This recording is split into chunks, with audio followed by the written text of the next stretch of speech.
아브라함도 참 많이 강조하고 얘기하고 있지만 다윗도 아주 많이 얘기를 하고 있습니다. 그래서 오늘은 이 이스라엘의 초대 임금이었던 사람이 사울이고 그 후에 2대 왕으로 40년간을 나라를 다스렸던 사람이 바로 다윗입니다.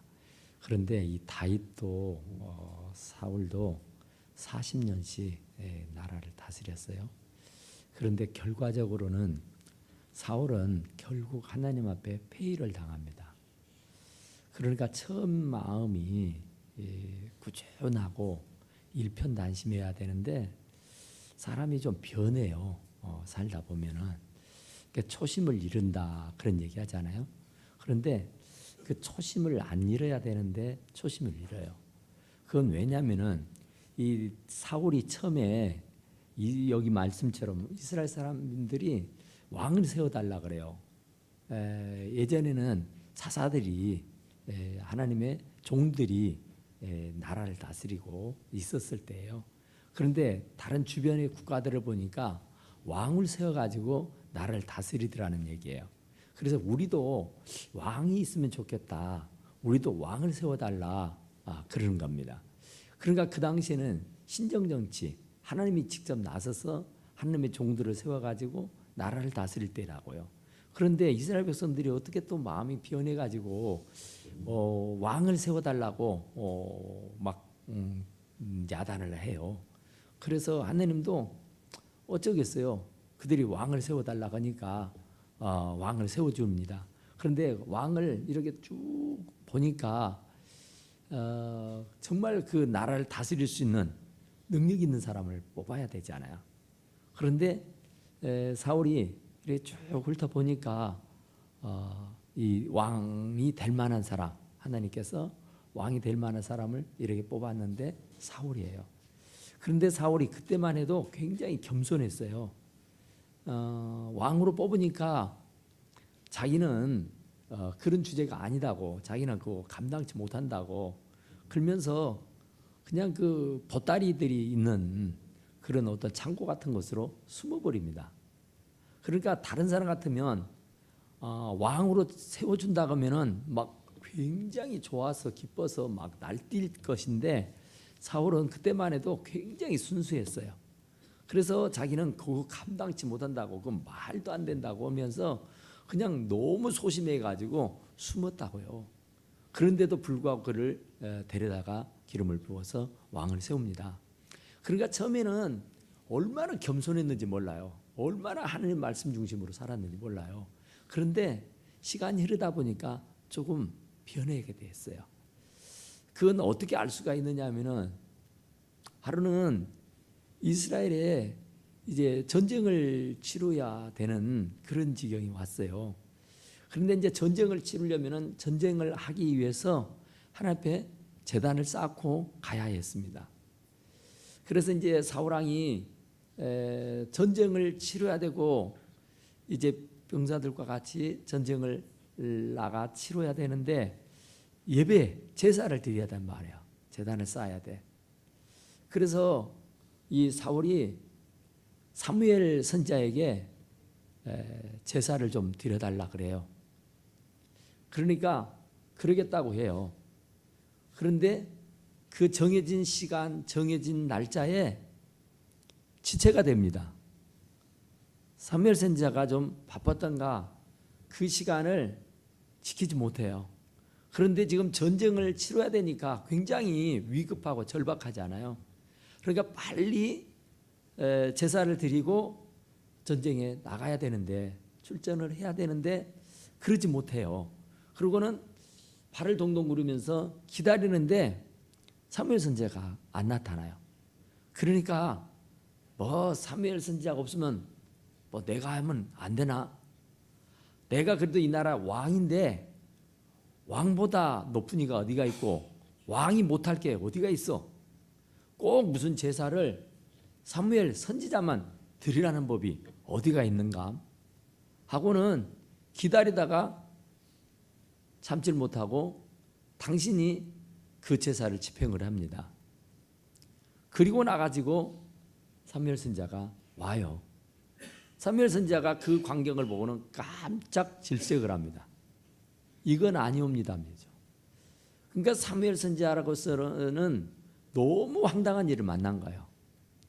이건 절대 아니에요. 아무리 하늘이 두 쪽이 나고 아무리 절박하고 아무리 위태한 지경에 놓인다 할지라도 왕이 선지자를 대신해서 제사를 집행할 수가 없단 말이죠. 그래서 사무엘 선지자가 그 사울 왕을 저주로 해버립니다. 네 왕위가 끝났고 너의 후손들도 너의 왕위를 이어받을 수가 없다고 해버려요.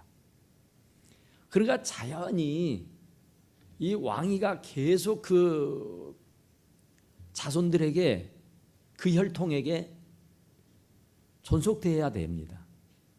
그런데 결국은 사무엘 선지자가 볼 때에 도저히 하지 말아야 할 일을 하게 된 거예요.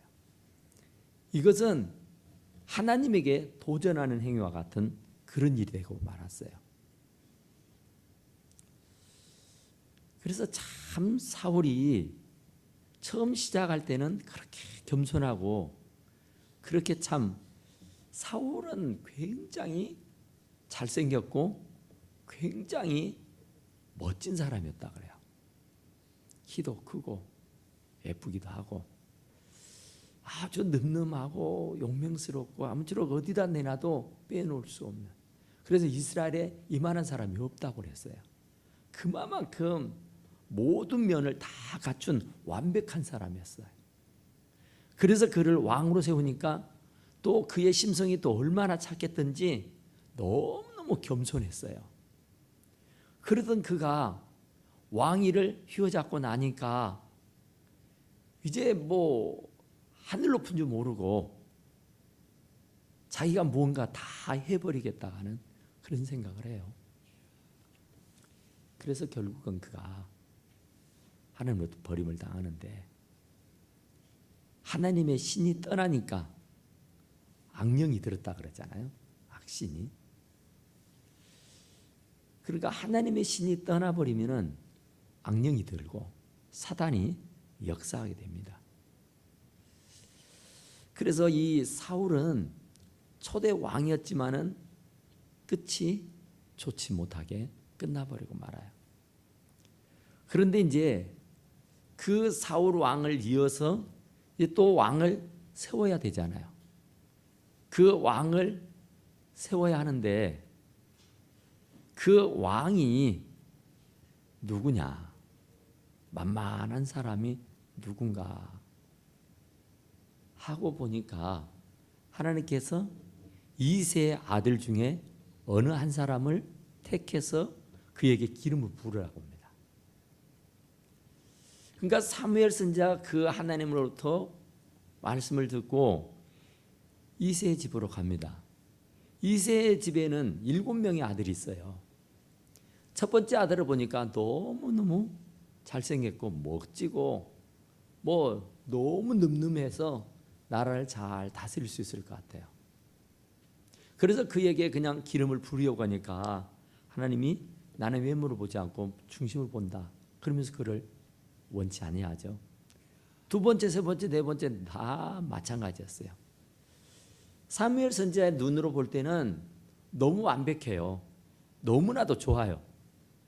그 정도라면 우리나라를 다스리고도 남을 수 있겠다 싶어서 기름을 부으려고 하는데도 자꾸 하나님이 노 하는 거예요.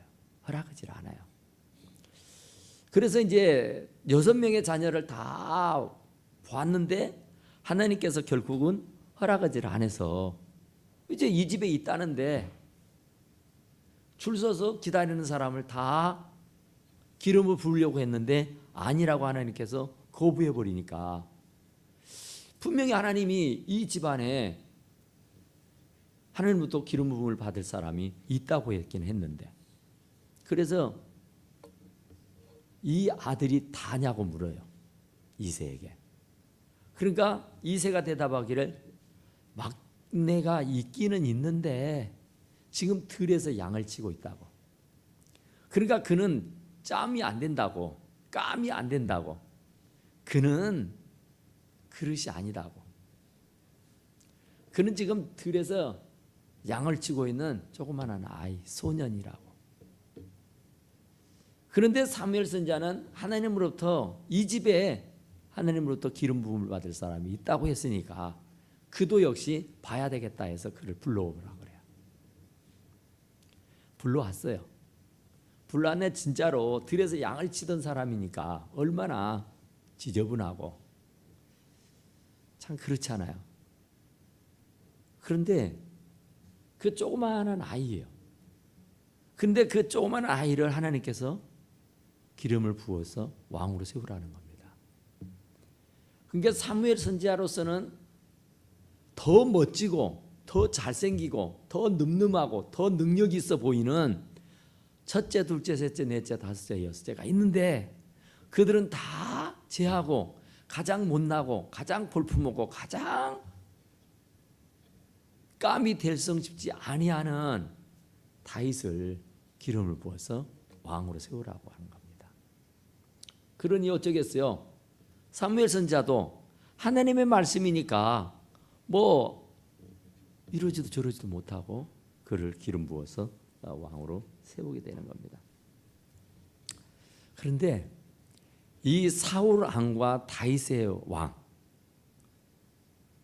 사울은 시작은 참 좋게 시작했어요. 근데 끝이 말년이 안 좋은 거죠. 그런데 다윗은 시작은 정말 변변치 못하게 시작했죠. 그런데 끝이 참 좋았습니다. 그런데 이 사울 왕이나 다윗 왕이나 하나님께서 특별히 사랑하고 쓰는 사람들이에요. 무려 이스라엘의 왕으로 40년을 몸담고 일하게 해요. 그러니까 사울은 계속 시기와 질투심 때문에 다윗을 죽이지 못해서 안달복달을 하면서 그냥 40년의 세월을 거가 다윗을 잡아 죽이는데 혈안이 되어 살게 됩니다. 하나님의 신이 떠나버리니까 악령이 들어죠. 악신이 들어서 아주 자기의 사위잖아요, 다윗은. 근데 다윗이 사울 왕에게 잘못한 게 없잖아요. 다윗이 하는 것이라고는 그 어린 아이가 형님들이 전쟁마당에 나가서 전쟁을 치르니까 이세 아버지가 먹을거리를 좀 형님들에게 가져다 주라 그래요. 그러니까 전쟁마당을 이 어린 소년이 그 뭐 먹을거리를 지고 갑니다. 가서 보니까 전쟁은 일어났는데 병사들은 안 보여요. 그런데 넓은 들판에 골리앗 장수가 큰 소리로 하나님을 욕하는 거예요.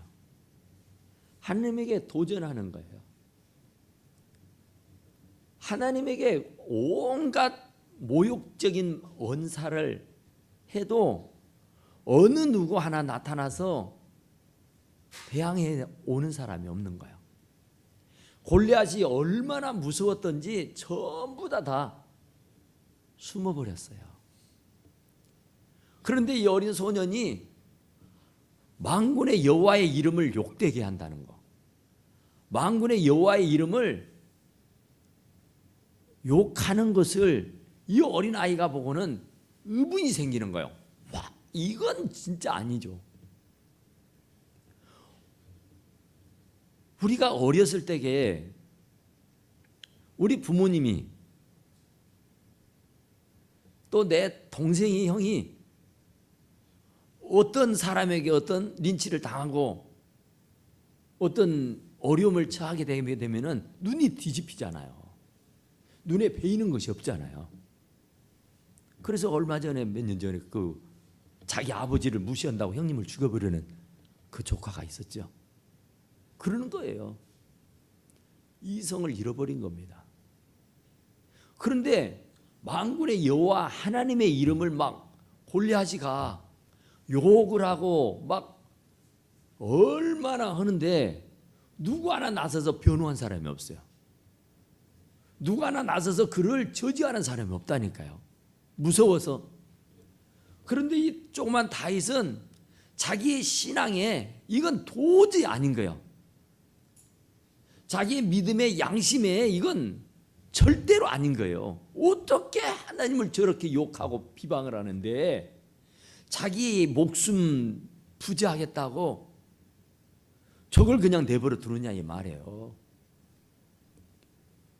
그런데 그때 형님들이나 그 모든 병사들, 사울 왕까지도 그 골리앗이 들어와서 나서는 지가 없어요. 나서는 지가. 그런데 이 어린 소년이 나섰잖아요. 너는 창과 검을 가지고 내게 나오지만은 나는 만군의 여호와의 이름으로 네게 나간다. 그러니까 얼마나 그 신앙이 순수했느냐 말이에요. 그 믿음이 얼마나 특별했느냐 그런 거죠. 우리는 적당히 타협해 버리잖아요. 그냥 들어도 못 들은 척하고 봐도 못 본 척 해버리잖아요. 내가 조금 손해볼 것 같고 내가 조금 좋지 않는 일에 당하게 될 것 같으면 얼른 몸을 사려버리잖아요. 그런데 그때 이스라엘 병사들이 다 그런 거예요. 자기 목숨 하나 살겠다고 하나님이야 욕을 먹든지 말든지 상관하지 않고 그냥 숨어버린 거예요. 예수님이 십자가에 달려 돌아가실 때도 마찬가지였잖아요. 다 도망가 버렸죠. 제자들마저도 다 도망가 버렸어요. 예수님이야 죽든 살든 상관하지 않아요.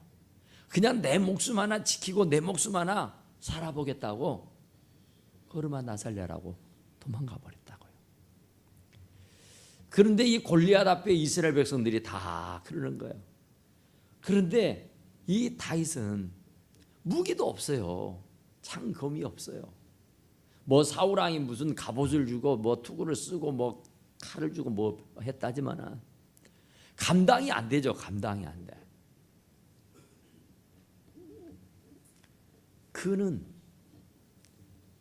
양을 칠 때도 그냥 사나운 맹수들이 와서 자기의 양을 늑탈해 가면은 그가 그 양과 싸워 그 싸나운 맹수들과 싸워서 그들의 입에서 내 양을 구출해낸 적이 있다 그래요. 그러니까 그런 용맹스러움이 있어요. 그러니까 하나님이 그때 그 무섭디 무서운 맹수들의 입에서 그 어리디 어린 약하디 약한 양들을 빼어서 오기도 했던 것처럼 하나님이 나와 함께 하시면 저 골리앗 문제가 아니다. 너는 창검을 가지고 나오지만 나는 여호와 이름으로 나가노라 하면서 물맷돌 5개 갖고 나가잖아요. 그래 결국은요. 형님들은 그 위대한 장수들은 창검이 있어도 그 앞에 나서는 이가 없었지만은 이 다윗은 아무런 무기도 없었고 그냥 맹수들이나 쫓는 데 쓸 수 있는 그런 돌 몇 개 가지고 나갔단 말이야. 그런데 그것이 결국 골리앗을 무너뜨리게 되는 그런 무기가 되게 된 줄로 믿습니다. 그러니까 이 사울은 40년을 이스라엘 왕으로 있는 동안에 오직 그냥 하나님과의 관계는 끝이 나고 자기의 어떤 그 왕위를 지탱하는데 그리고 그냥 자기의 앞에만 있는 일들만 관심을 가지고 전심을 하였던 거죠. 그런데 다윗은 어렸을 때부터서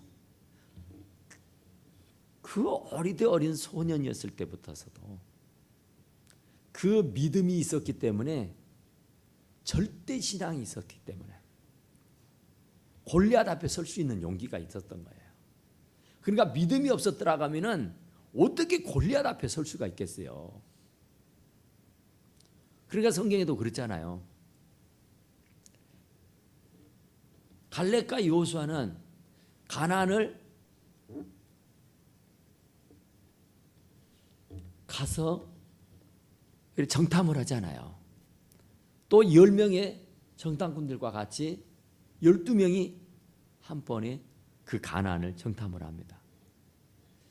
그런데 정탐을 하고 돌아와서 보고하는 내용들은 달라요. 10명의 정탐꾼들은 우리는 그들 앞에 메뚜기다. 그들은 거인이다, 거인. 보통 사람들이 아니고 우리보다 훨씬 더 키가 크고 우람한 그런 거인족이라 솔직히 말하면 우리는 그들 앞에 메뚜기더라. 메뚜기가 어떻게 그 거인을 쳐 이길 수가 있어요? 그 땅이 비옥하고 아름다운 것은 사실이나 그 땅은 아름답고 비옥하지만은 우리가 그 땅을 어떻게 차지하겠냐? 우리는 그들 앞에 메뚜기인데. 그러면서 망연자실하는 거예요. 좋긴 하지만 어쩌겠냐. 낙담천만을 하고 있는 거예요. 그러니까 그들은 사실은 봤어요. 사실. 현실입니다. 그게 현실이에요. 그게 지금 상황입니다. 그런데 갈렙과 여호수아는 사실을 봤어요. 그런데 거기에 믿음을 더한 겁니다. 그것을 사실의 눈으로만 보는 게 아니라 거기에 믿음의 눈을 뜨고 바라다 봤어요. 그러니까 믿음의 눈을 뜨고 보니까 그들은 밥이요. 믿음을 가지고 그들을 바라다 보니까 그것은 먹고 설거지 해버리면 끝나는 사람들이에요. 그러니까 무서워 떨 것이 아니라는 거죠. 어떤 상황이, 어떤 일이, 어떤 사건이, 어떤 문제가 우리들 앞에 펼쳐지게 되면은 지려 겁을 먹고 좌절해버려, 낭망해버려, 포기해버리는 수가 많아요. 그런데 그것을 사실의 눈으로만 볼 게 아니라 믿음의 눈으로 보면은 믿는 자에게는 능치 못할 일이 없느니라. 홍해바다를 보고 너의 손에 있는 게 뭐냐? 지팡이입니다. 지팡이를 바다 위에 내밀라 그랬더니 내밀었더니 홍해가 갈라지게 된 거예요. 난공불락처럼 여겼던 여리고성을 매일 한 바퀴 한 바퀴씩 아무 말도 하지 말고 침묵을 하면서 돌라 그러죠. 그래서 아무 말 하지 않고 한 바퀴 한 바퀴 돌아요. 마지막 때에는 7바퀴를 돌고 함성을 지르라 그래서 그 말씀 그대로 마지막 날 다 돌고 큰 함성을 질렀더니 여리고성이 무너져 버린 줄로 믿습니다. 그러니까 믿음이 없는 눈으로 볼 때는 난공불락이에요. 홍해 바다를 어떻게 건너가요? 여리고성을 어떻게 무너뜨려요? 그건 가당치도 않죠. 이건 핵폭탄이라도 있고 무슨 미사일이라도 있으면 몰라도 그런 것이 없는 데에서 어떻게 그것을 삽시간에 무너뜨릴 수 있느냐 말이죠. 그런데 하나님이 능력 주시는 자 안에서 모든 것을 할 수 있는 줄로 믿습니다. 그러니까 다윗은 실수가 없었던 게 아니에요. 허물이 없었던 게 아니에요. 죄가 없었던 게 아니에요. 문제가 없었던 사람은 아니에요. 사실 사울도 사울이지만은 다윗도 만만치 않아요. 사실은 다윗이 이렇게 아브라함과 다윗의 자손 예수 그리스도의 세계라 할 수 있을 만큼 다윗의 이름, 이스라엘은 지금도 그 국가에 별이 하나 있는데 그게 다윗의 별이라 그러잖아요. 그만큼 다윗을 취향을 하고 있다니까요. 그러니까 그렇게 취향받을 수 있었던 이유가 허물이 없었느냐, 죄가 없었느냐, 실수가 없었느냐? 아니에요. 사실은 사울보다 더 지저분하고 사울보다 더 형편없어요. 사실은 우리 아내 바세바를 범해가지고 자기 아내를 삼고 그것을 숨기기 위해서 우리아를 전쟁통에 내보내 죽여버리잖아요. 그런데 그가 어떻게 아브라함과 다윗의 세계, 예수 그리스도의 세계가 될 수 있느냐 말이에요. 그런 엄청난 죄를 범하고 나서 아무도 모를 줄 알았죠. 완전 범죄인 줄 알았어요. 그랬는데 나단 선지자가 와서 찍언을 해버립니다. 다른 사람 같았으면은 왕의 허물을 들춰냈으니까 그는 살아남지 못해요. 다른 사람 같았으면 그건 어떤 말로든 변명을 하고 어떤 말로든지 이렇게 유화를 시킬 겁니다. 그런데 다윗은 거기에서 나단 선지자의 말을 듣고 팍 꼬꾸라지잖아요. 그러면서 통에 자복을 해버립니다. 그냥 두 손발 다 들고 항복해버려요. 변명하지 않습니다. 내가 죽일 놈입니다 해버려요. 나를 죽여주십시오 그래버려요. 그러니까 살게 된 거예요. 사울은 왜 버림을 받았느냐 하면은 사무엘 선지자가 계속 와서 죄를 지적합니다. 그런데 눈 하나 깜짝 안 해요. 회개의 영이 터지질 않아요. 그러니까 의인은 없나니 한 명도 없다니까요. 모든 사람이 다 죄를 범했다니까요. 그러니까 그 죄를 지었으면 주님 앞에 엎드려 자복하면은 어떤 죄가 됐든지 의로우시고 미쁘신 주님이 우리들의 죄를 사해 주시고 우리들을 불의해서 건져 주신단 말이에요. 회개해버리면 끝나는 거예요. 자복하고 인정해버리면 끝나는 거라니까요. 자복하지 않고 인정하지 않고 변명하고 위에다 알고 거짓말하니까 문제지.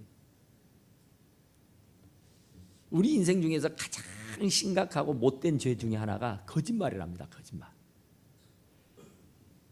그러니까 서구 이 중동 구라파 이런 선진국들은 이 정치하는 사람들이라든지 선생이라든지 이런 지도자들은 다른 것은 용서하는데 거짓말은 용서 안 한답니다. 거짓말.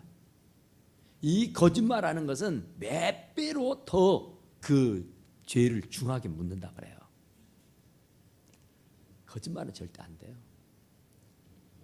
그냥 이실직고 해버리면 되고 그냥 자복해버리면 되고 잘못했다고 신해버리면 끝나는 일이에요. 변명할 이유도 없고 그것을 남의 탓으로 돌릴 것도 아니고요. 다해서 그냥 엎드려 기도해버린 거예요. 그냥 얼마나 탄식하고 기도했던지 그 눈에서 눈물이 나는데 요가 적시고 침상이 떠내려갈 정도로 했다 그러잖아요. 얼마나 기도했으면 얼마나 동의하고 자복했으면 그러겠어요. 그러니까 하나님께서 그러니까 허물이 없어서가 아니에요. 죄가 없어서가 아니에요. 문제가 없어서가 아니라니까. 문제도 많고 죄도 많은 사람이지만 그럼에도 불구하고 그가 하나님의 마음에 여기도 보니까 내 마음에 맞는 사람이라 내 뜻을 다 이루리라. 하나님 마음에 드는 사람이라는 거 뭐가 들어요? 그가 얼마나 못되고 얼마나 형편없고 얼마나 죄가 많은데 죄 많은 것을 보는 것이 아니라 회개하고 자복하는 것을 본 거예요. 눈물이 정말 범벅이 돼서 침상이 떠내려갈 정도로 여가 적시일 정도로 통회하며 자복하는 그 모습을 보고 하나님이 내 마음에 든 자라고 그런 거예요. 그러니까 완벽해서가 아니에요. 허물이 없어서가 아니라니까요. 다 허물이 있습니다. 그런데 그 허물을 주님 앞에 이실직고 했기 때문에 자복했기 때문에 사는 거예요. 우리가 늘 드리는 말씀이지만은 가룟 유다가 정말 버림받을 수밖에 없었던 것은 그가 죄를 지었고도 회개했으면 살았나. 양심의 가책은 받아서 자살을 하고 죽고 말이지만은 진정으로 하나님 앞에 회개하는 일이 없었다는 거죠. 그러나 베드로는 3번씩이나 부인했지만은 통회하며 자복했다는 것 아닙니까? 그러니까 의인은 없나니 한 명도 없어요. 다 죄를 지었대요. 그런데 누구는 축복받고 누구는 저주받냐? 회개하냐 안 하냐는 거예요. 죄를 인정하냐 안 하는 거예요. 그러니까 어차피 우리는 모든 사람이 다 죄를 범했다고 하니까요. 모두가 다 의인이 아니라니까요. 다 죄인이에요. 그런데 누구는 축복받냐 말이에요. 누구는 저주받냐 말이에요. 그것은 회개했느냐 회개 안 했느냐예요. 죄를 인정하느냐, 죄를 안 인정하느냐, 이 차이밖에 없는 거예요. 그러니까 다윗이 하나님의 마음에 맞는 사람이라고 하나님께서 그를 인정했던 것은 허물이 없고 실수가 없고 죄가 없어서가 아니라 그가 하나님 앞에 엎드려 통회하고 자복했기 때문인 줄로 믿습니다. 그러니까 우리도 의인은 없나니 한 명도 없다 했으니까, 모두가 다 죄를 범했다 했으니까 저나 여러분이나 다 죄인입니다. 그런데 그럼에도 불구하고 우리가 이만큼 살 수 있었던 거, 우리를 멸망시키지 않고 우리를 지옥으로 떠밀어 버리지 아니하고 지금 하나님의 성전에서 예배하고 찬양하고 살 수 있도록 하시는 것은 우리가 순간순간 때마다 일마다 하나님 앞에 회개하고 자복하기 때문에 그 은혜로 우리가 살고 있는 줄로 믿습니다. 그러니까 우리가 늘 하나님 앞에 우리들의 죄를 자백함으로 용서함 받아서 하나님의 마음에 합한 사람으로 살아갈 수 있게 되기를 간절히 축원합니다. 기도합시다. 우리 하나님